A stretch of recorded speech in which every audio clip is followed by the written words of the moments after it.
Well, good afternoon, North Georgia. Don Strengthen here with you with a quick weather update on what's taking place across North Georgia today. And we've been talking about the possibility of severe weather for quite some time. So that event has moved into the southeastern United States, and it is a rainy day in Georgia at the White County Office of Public Safety. You can see in our parking lot.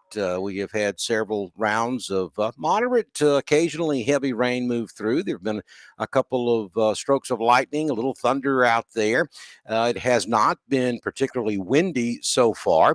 But we have been noticing reports of some pretty high winds off to our northwest, especially up in Gilmer County. They recorded wind gusts about 45 miles per hour, and that was about 15 or 20 minutes ago. So we have been noticing some gusty winds out there. We'll see if they make it into our area or not.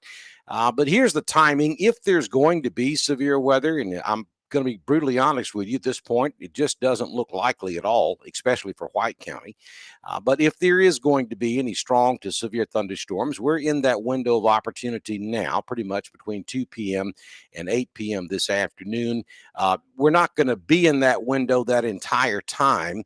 But from north to southeast, 2 to 8 p.m., I'm thinking probably, maybe by about 4 or 5 o'clock this afternoon, our threat of severe weather will be completely gone here across North Georgia in the Northeast Georgia mountains.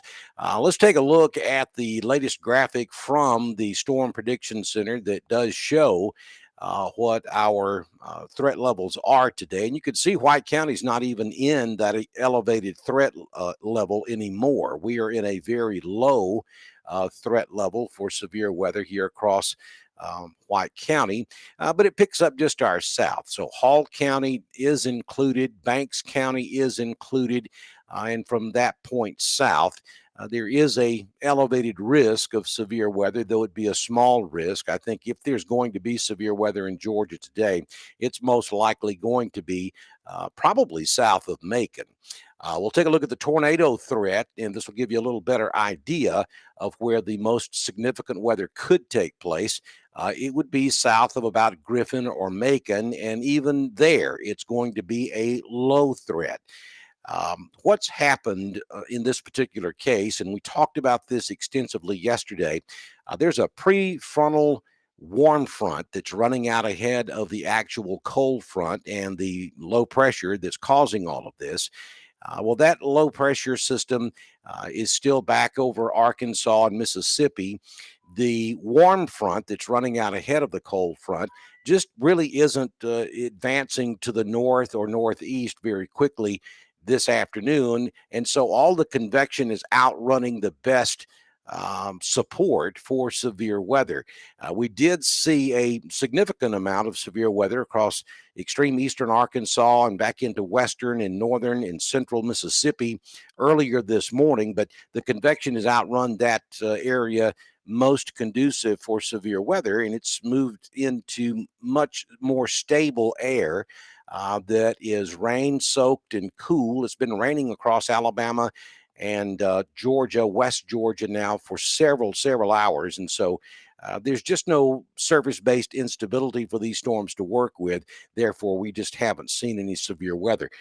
We have a special weather statement in Alabama, and I'm showing you the radar shot from Birmingham. Then we'll switch to Peachtree City to give you a little better look at what's happening up here. But you'll notice there is a very thin line of storms moving through central Alabama, and from just north of Gadsden down to around Pell City out there on I-20, just east of Birmingham, we do have a special weather statement in place for that part of that line of thunderstorms. But even those thunderstorms appear to be weakening as they move to the east, and I'll be a little bit surprised if they extend that special weather statement any further east as the line moves east. We do have some bigger thunderstorms that are developing down there along the I-20 corridor and back down into East Alabama. All of that, of course, is moving to the northeast. So what we see down here in places like Talladega, over where the Super Motor Speedway is located, and back down toward Lake Wedowee, if you know where that's at, that stuff is what would end up in North Georgia in a couple of hours or so. but it is well below severe limits. You also see the temperatures on the screen. We're talking 41 degrees in Jasper. It's 40 up in Blairsville. It's 43 in Clarksville. That's just not severe weather temperatures. I mean, it's just not conducive for the formation of severe weather. But down here in South Georgia and Southeast Alabama, we do have temperatures in the 50s, maybe mid 50s in extreme southern Georgia. And that's really not that conducive for severe weather either, but it's certainly more conducive versus what we have going on up here in the mountains. So I'm going to switch over to the Atlanta radar, and you can see that there is a good bit of rain up here. So I think for the remainder of the afternoon, what we're going to be looking at is occasional rumbles of thunder. Windy conditions from time to time. We could see wind gust up to 30, 35, maybe even 40 miles per hour on the high ridges. And there certainly could be a few trees to come down and some spotted power outages, but I'm just not looking for a major severe weather event this afternoon. A strong thunderstorm, yeah, not out of the question, but I think the severe part of this is just not going to take place for the Northeast Georgia mountains. Now, the next big discussion we're going to start having after we get all of this out of here is what's going to happen next week. We've been teasing you with the fact that probably some of the coldest air of the season on the way for Monday night, Tuesday, Wednesday, and Thursday of next week. And when I say coldest air of the season, we may be looking at the coldest air we've seen in a couple of seasons. A big, huge dome of Arctic air is going to move down from the north, and we're probably looking at temperatures down into the teens Tuesday night and Wednesday night.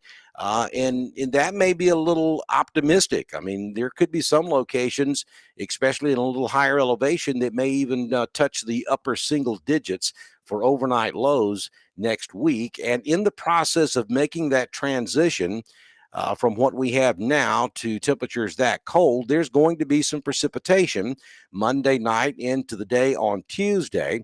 And we're beginning to see at least some evidence from the models out there that we could be looking at a winter storm type setup, especially across North Georgia as we get into Monday night and on Tuesday. But it is way too early to start getting specific as to the types of winter precipitation and how much. We've got to get finished with this event this afternoon. I think by tomorrow, we'll have a much better idea on what kind of winter weather we may be looking at, if at all, on Monday night into Tuesday. So we'll keep you updated on that as well. Just be careful if you're going to be out and about this afternoon. There's a lot of water on the roadways. It could be windy from time to time. But as far as severe weather, yeah, I think the chances of that happening are very slim for White County this afternoon. Thank you for joining us. That's our latest update from White County Office of Public Safety. And I'm Don Strength. Good afternoon.